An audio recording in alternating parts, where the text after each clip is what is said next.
All right. Here we go, back again on the other side of the coin. All right, welcome back to the other side of the coin, ladies and gentlemen.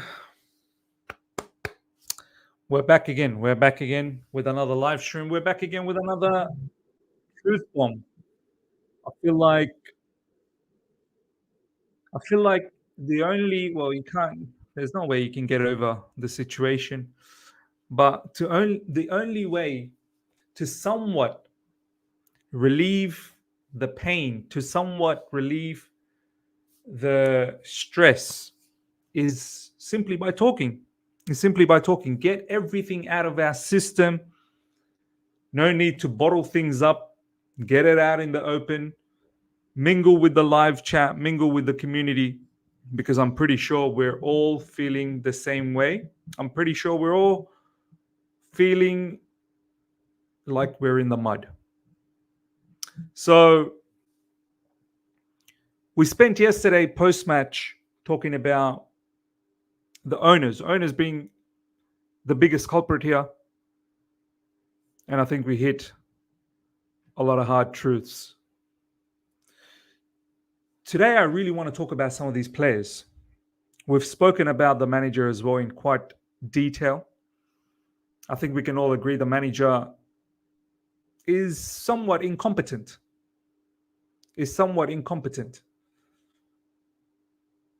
But I think it's about time we start talking about some of these players as well, because some of them, I think, are actually taking the mick. Some of them, I don't think their headspace is in the correct area. But yeah, by the way, big up to each and every one of you guys. Big up to the people that are celebrating Christmas. Hope you guys have had a very, very good day and you've enjoyed your time with your family and friends. And to everyone that's not celebrating Christmas, big up to you guys as well. Hope you all are doing well.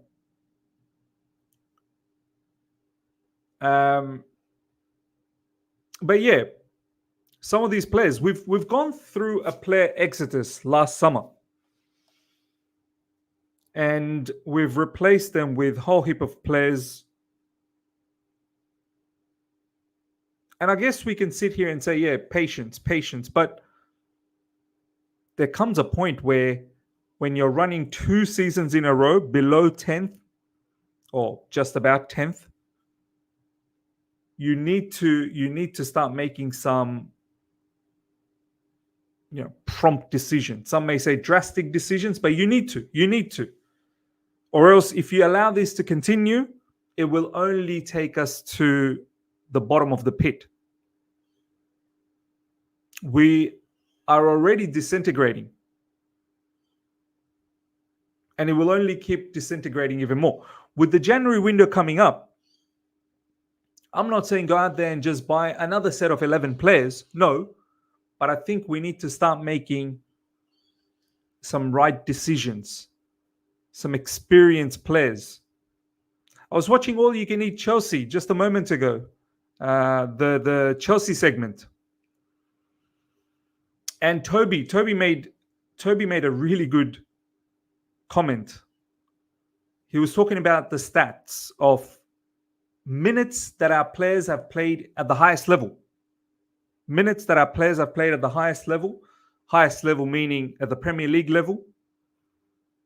It's extremely low.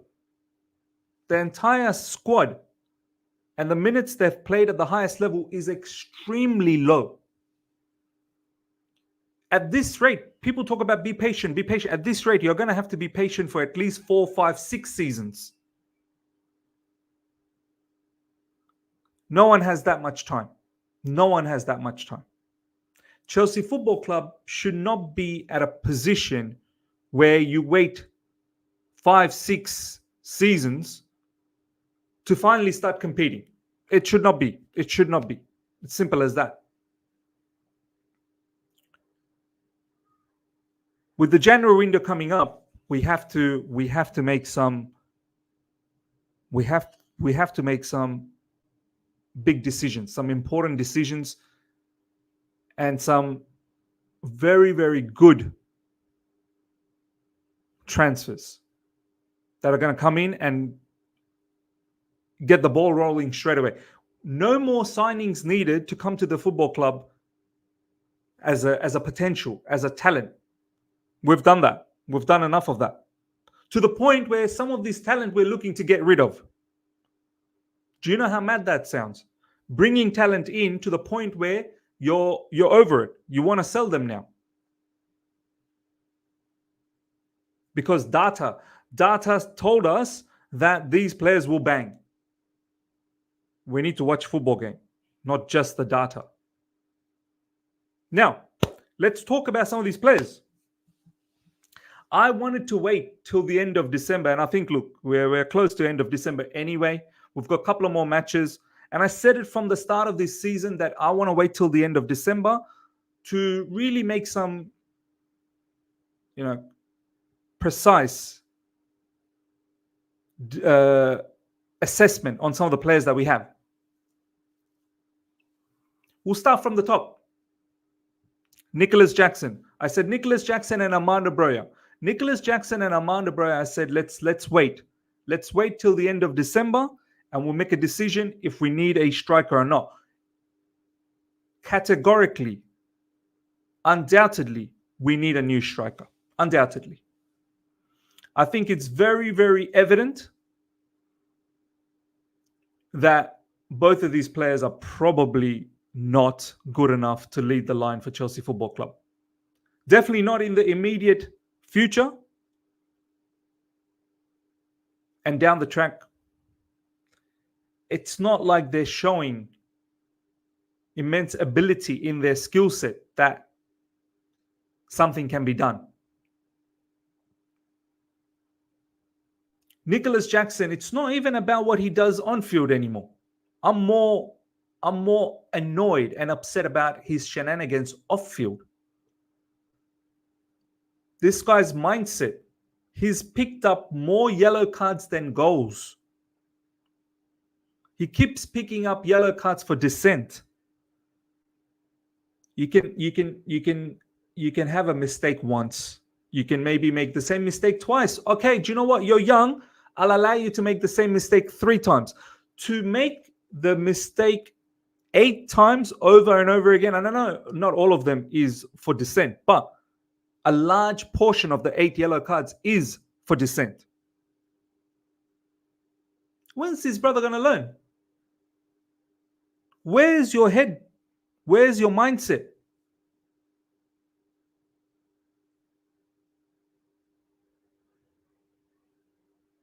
And how many times are you going to keep fluffing opportunities up front as well? What are you actually doing in training sessions?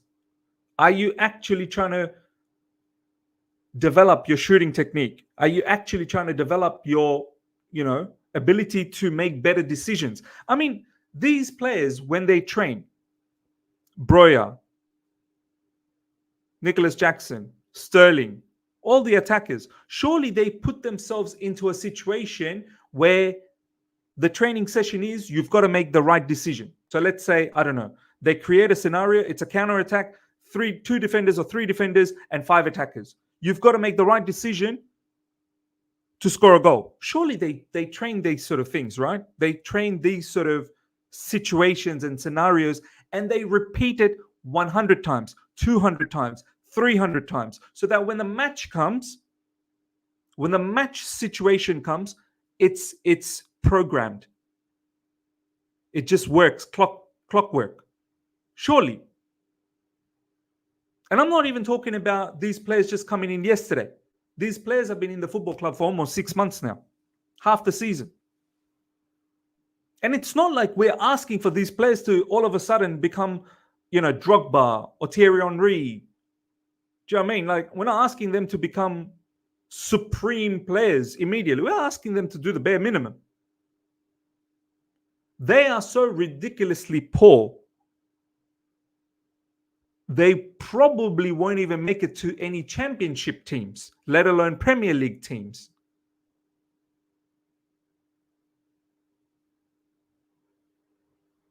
Armando Broja, I think the heart is in the right place. I think the heart is in the right place, but I think the ability has really deserted him. Maybe he needs a change of scenery. Maybe he needs to leave the football club, go on alone, or whatever the case is, and just rediscover that confidence again, rediscover that ability again. Because I truly think, from a mentality point of view, Armando Broja is there, but his ability, as I said, post the injury, has deserted him. Jackson on the other side, Nicholas Jackson on the other side, I don't think this brother is all right here. Do you know what I mean? I think this brother here is a little bit loopy.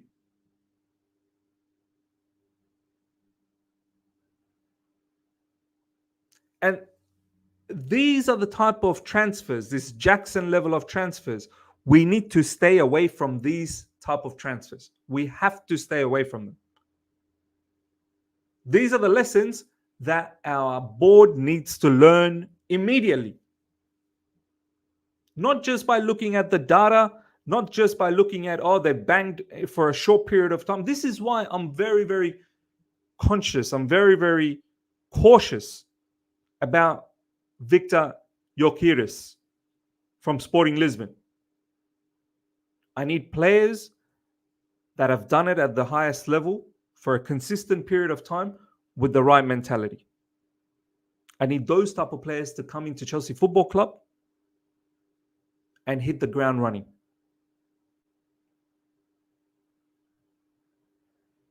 Sterling. What do we even say about Raheem Sterling? This guy, honestly, I actually like this guy. I like this guy, but it's clear. It's so clear. It's so clear. No one can defend this. No one can defend this. It's so clear about Raheem Sterling. The only thing consistent about Raheem Sterling is his inconsistency.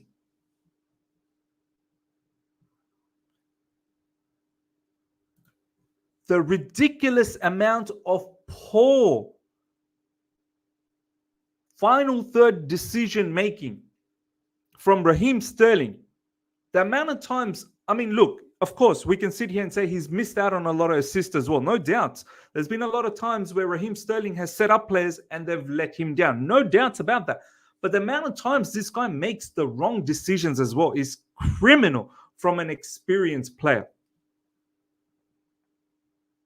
Not squaring the ball when there's players who can easily get a tap in.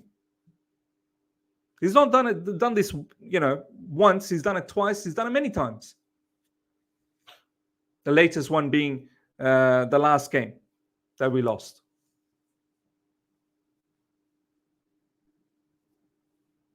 He did that against Bournemouth as well.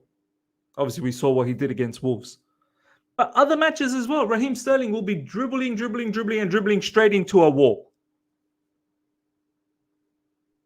And many times this season already, when there's been a counter-attack, Raheem Sterling has made the wrong decisions over and over again. Over and over again. This is why I said by the end of the... And do you know what the crazy part is? He's been our best attacker. Or one of our best attackers. If you want to include Cole Palmer, which we should. And as I said, at the end of the season, if this continues, which I'm pretty sure it will for Raheem Sterling, because I think we need to realize that's who he is. Just highly inconsistent. Then come December, come next summer, he will have to leave as well. He will 100% will have to leave as well. The level of wages Raheem Sterling's on, with the kind of decision making he's making, it does not correlate. When you hire a particular individual in your company with a lot of money, you're giving that particular player or that particular individual who you've hired in your organization a handsome level of wages, and they are making so many mistakes, it doesn't justify. It doesn't justify the level of wages. It does not. It simply does not.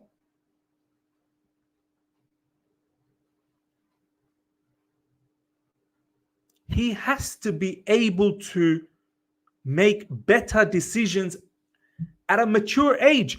If you are unable to make better decisions at the age of 27 and 28, what hope do we have for the kids? He's meant to be a role model. He's actually meant to be a role model. And Raheem Sterling was thriving. He was, very excited about this season, being a role model, wanting to be the highest goal scorer for Chelsea Football Club. Well, where's your headspace? Where's your desire to be the best for the football club? Sure, the team could do bad, but you look after your performance. You make sure that your performance is at a undisputable level.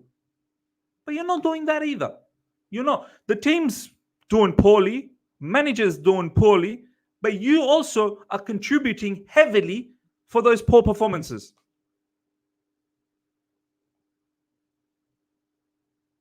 Mudryk. What do we even say about Mudryk? People are making comps. People are making comps on Mudryk because he made a backward pass to Silva.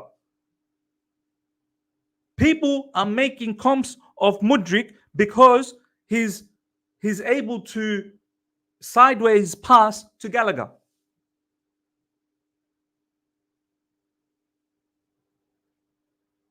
People are making comps of Mudryk. When he falls over, he slips, he gets up, but he's able to pick up the ball and then pass it backwards to Robert Sanchez or Petrovic. Literally, there's nothing substantial in those comps. There's nothing substantial. It's not like he's taking on players, 2, 3, 4 players, whatever the case is. He's whizzed through many defenders, cut back in, and sliced the shot. We've had players like Eden Hazard. I mean, forget about Eden Hazard. Eden Hazard was levels. We had players like Willian and Pedro, where we didn't even bother making comps for, who were producing a lot more. Because we didn't think that was comp worthy. We just thought that was a given. You beating a player, you scoring a curler, yeah, okay, but that's given. That's Chelsea Football Club. We used to make comps for special moments. Special moments. That's when we used to make comps. When a particular player actually dropped a masterclass over a 90-minute period.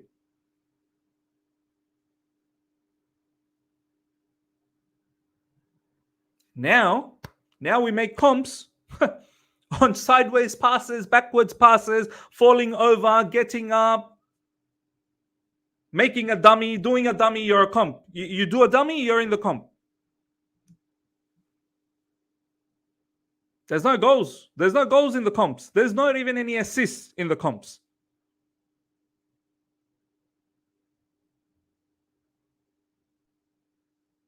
Mudryk is a particular player. He definitely has the raw ingredients. But I'm sorry to say, I don't think he's... Look, you may say he's developing in certain areas, but one of the biggest concerns for Mudryk is, once again, his final third decisions. People talk about how he lacks footballing IQ. It's so evident to see. It is so evident to see.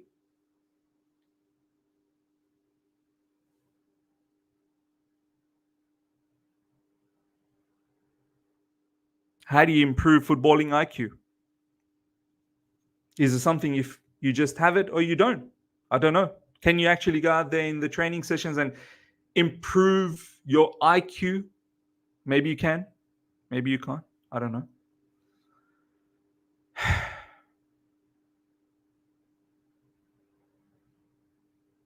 How long can we wait?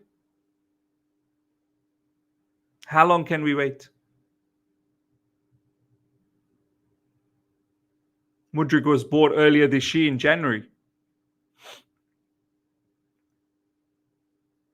A particular player we weren't even looking at, to be honest. A particular player that was more linked to go to Arsenal.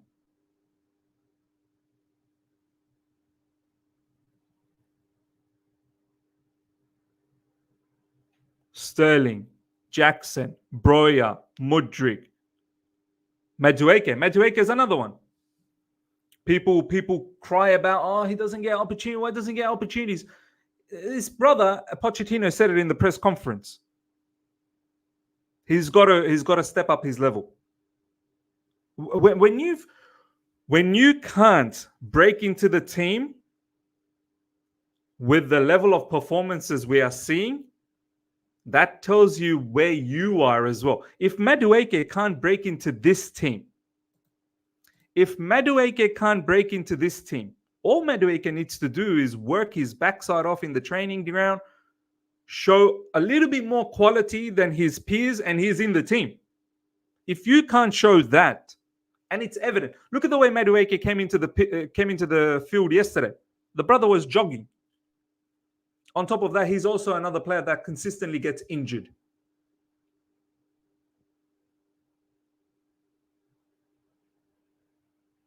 Madueke is another one of those examples from our board.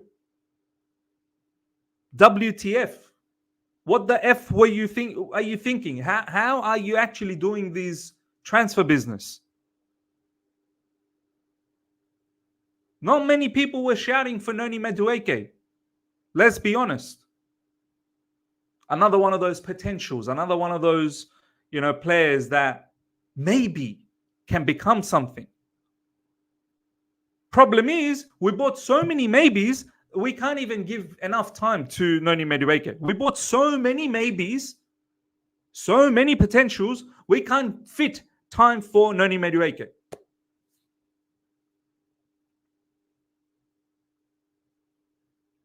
On top of that, Noni Madueke got a one match suspension, I believe, earlier this season with Pochettino because he wasn't feeling well. He was sick or he was injured, but he was found on Instagram having a party. So once again, where's the head?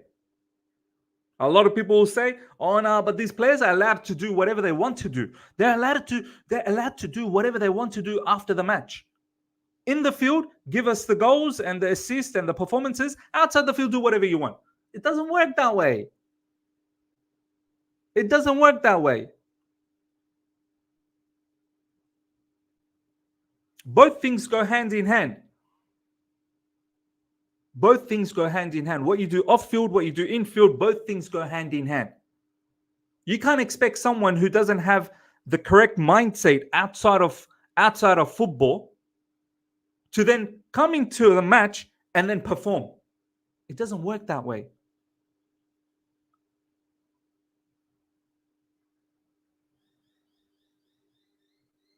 As part of a remit of a human being, all of these aspects matter. All of these aspects matter. Cole Palmer is probably the only one that I can be somewhat happy with. Cole Palmer is the only one. And surprise, surprise, he comes from the school of Pep Guardiola. He is not coming from any, bum team. He's coming from the school of Pep Guardiola. And even Cole Palmer at times this season, in the last few matches, not maybe the immediate last two matches, but a few of the middle matches where we were losing, even Cole Palmer is slowly coming to our levels because the players we got, the environment we have, it doesn't entice you to take your game to the next level.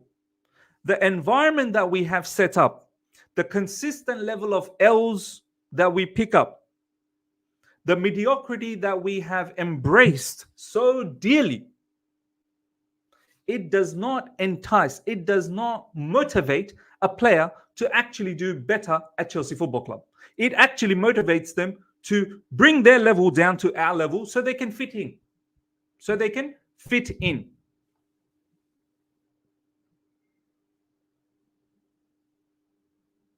We've seen many players. They've come to Chelsea Football Club. They look great in the beginning, and then boom, before you know it, they have all fit in. They've all fit in. But this is what's gonna happen when you don't have a team full of elite mentality an elite quality. That's what's going to happen.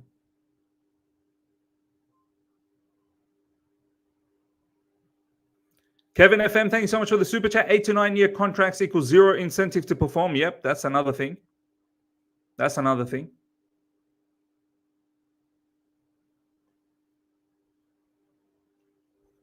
You look at our midfield as well.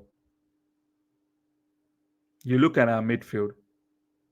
Gallagher's outshining Enzo Fernandez and Caicedo. You wonder why. You really have to seriously wonder what's going on. Caicedo at Brighton, under their setup, looked unbelievable. Caicedo in recent matches was looking all right, but overall this season, it's not like you can justify the level of money that we spent on him. You can't justify that. Enzo Fernandez, another one, looks completely out of sorts to the point where now he's not going to feature for a little while. Ugochukwu, you can clearly see for Ugochukwu, this level's too much. This level is way too much. But do you know what? People in our fan base, we've lowered our standards so low that the bare minimum feels like, ooh, they belong. The bare minimum makes it look like, yeah, nah, they belong, man. Because our standards in the mud, just a tiny bit of quality makes us think that Ugochukwu is clear. It's clear to see. It's going to take him a little bit of time. He's probably another 3, 4, 5 seasons away to get to this level. He's 19. He's got the physical stature. He's got the attributes, but he's at least minimum 3, 4 seasons away from really clicking. If that, I don't know. I don't know what I'm basing that on. I've not really researched on Ugochukwu. But it's scary. It's scary. You know, players like Caicedo, Enzo Fernandez, Gallagher. Surprise, surprise, Gallagher, a particular player who has actually got quite a lot of minutes in the Premier League. And he understands what it takes to be a Premier League player. Milo K is saying, Miz, because your coach is incompetent. He's coaching just like Lampard did the first time around. I get it. We've bashed the coach. If you guys have not seen the stream yesterday, the truth bomb yesterday, we have absolutely annihilated the coach. The biggest culprit here are the owners. We have already established that statement. The biggest culprit are the owners. Because you don't be selecting Pochettino as your manager. You'll be bringing one of the most elite level managers to run a top football club. So we've already established that. Today, I want to talk about the players because I think equally the players, their mindset, their desire to be the best is also not there. You look at our defenders. Disasi, Badiashile, Silva, Levi Colwell. Let's look at these 4 defenders. These 4 defenders. Every single week, every single game, these 4 defenders are making multiple mistakes in a match. Not one, just on their own making a mistake. Every single one of them is making a mistake. Every single one. How's that possible? Look at Thiago Silva. Every match, Thiago Silva, hands down, he's making a mistake. Okay, you want to give Thiago Silva a pass because he's 39. No problems. Badiashile, setting up the opposition. Badiashile's got a lot of assists for the opposition. Disasi, the amount of times the lapse of concentration. Levi Colwell looks so out of sorts on the left side. So many times he's been beaten. So many times goals have come from that side. He just tracks back. He keeps, jockeying backwards, allowing the opposition to take a shot.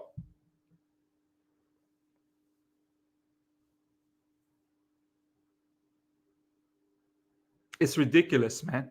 Cucurella plays a few good games and then some absolute stinkers. Erratic behavior.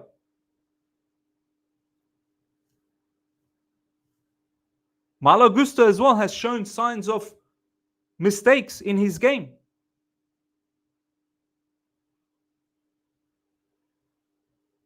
Goalkeeper. At least with Petrovic in the last few matches, we somewhat feel a little bit calm. Robert Sanchez, every single game, no one can deny this. Not a single person can deny this. Every single game, you're so scared about what he's about to do. A pass straight to the opposition, which will allow them a direct route to goal. Maybe parrying the ball straight to the path of the opposition. You just know Robert Sanchez is just going to have one of those moments where it will lead to a goal for the opposition. It's incredible. It's incredible. It's a disease. It's an absolute disease in the football club. Every single facet of the team, every player, you can only, honestly, I don't even think I can name 5 good players, man. Obviously, Nkunku came back. Nkunku's looking all right now, but you never know. Nkunku's had such a long layoff. But yes, he does look like a part. You know what I mean? Like he looks a level apart from others. But from the forwards, besides Nkunku and Cole Palmer, forwards, midfielders, besides Gallagher, defenders, that includes the fullbacks, goalkeeper, besides Petrovic. Honestly, how is this possible? So many of these players are underperforming. It's actually now a contagious disease. It's a contagious disease. It's like one is getting inspired by the other. How can I outdo their worst performance?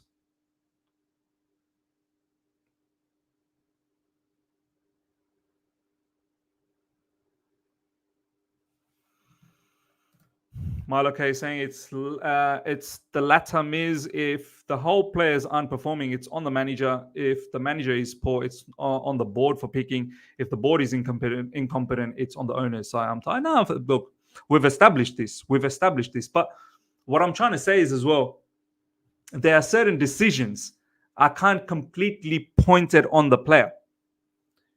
When a ball, like let's take for instance, the Raheem Sterling case yesterday. Let's actually look at the Wolves game, because anyway, we've done those. The examples we've had on the Wolves game are the same examples we've had all throughout the season anyway. But let's take the Wolves game, because there's a plethora of examples that we can pick from. Raheem Sterling moment where he could have squared the ball. As much as we want to blame the manager, and as I said, we've established the fact that the manager's at fault, the board's at fault, the owner's at fault. We've established that. But why is Raheem Sterling not squaring the ball? Nicholas Jackson. He received a nice, lovely ball from Sterling yesterday inside the box. Why is he incapable of trapping the ball? The ball goes under his boot. Why is he incapable of doing that? Armando Broja, same thing. Incapable of taking a shot. Thiago Silva made a mistake yesterday. He got the ball. He's stuttering. So many times we've seen Thiago Silva this season stutter. He gets the ball. He's stuttering, and the ball just slips off, and the opposition have a direct route to goal. Why are you stuttering? Disasi, same thing, stuttering. Buddy Shield, awful decision making. Why are you doing this? What is wrong with you? The basics are disappearing.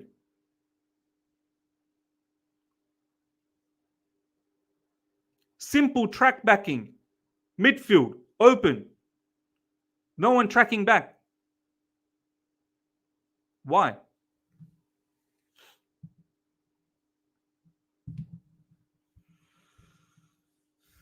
Why? There has to be a point where, you know, these players, they have to take accountability, man. They've got to take accountability. You know, the level of wages you're getting, are you not one bit ashamed? Are you worthy? Are you worthy of those wages?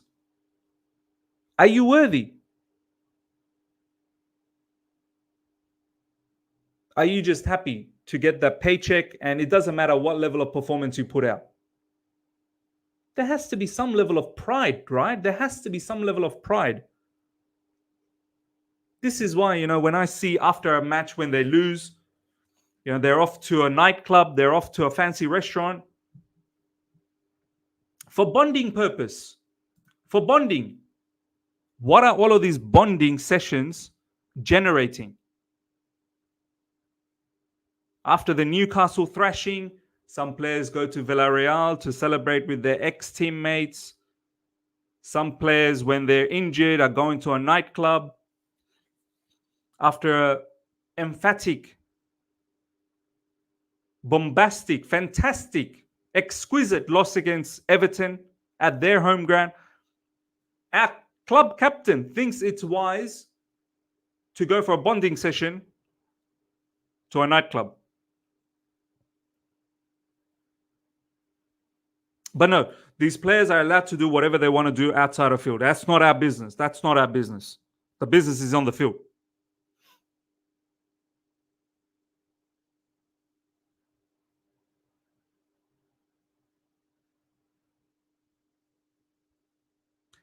Some of these players seriously need to wake up and smell the coffee, man. We are not shying away from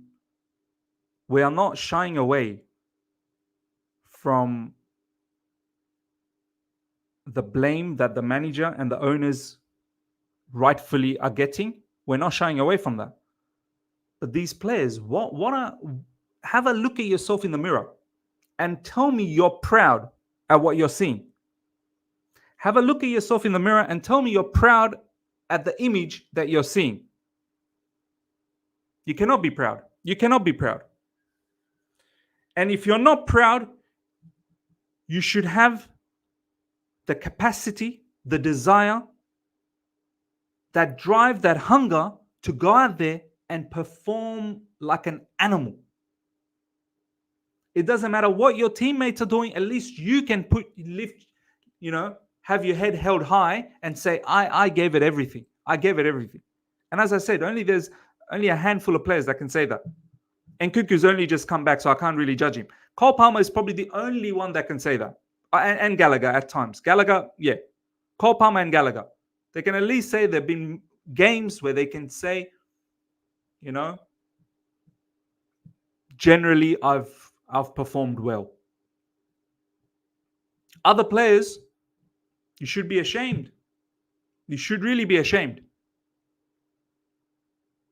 You should be ashamed.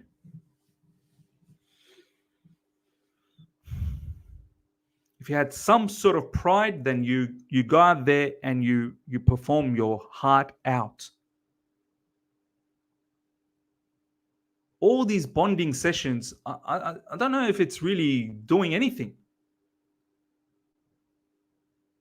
All of these bonding sessions, these lovely pictures in the training ground, smiley pictures, hugs, high fives. Well, when it comes to the game day, it looks so disoriented. It looks so disoriented. We'll wrap things up. Hope you all had a fantastic Christmas. And I'll catch you guys for a live. I'll catch you guys for a live sometime tomorrow. Until then, everyone, take care. See ya. Bye.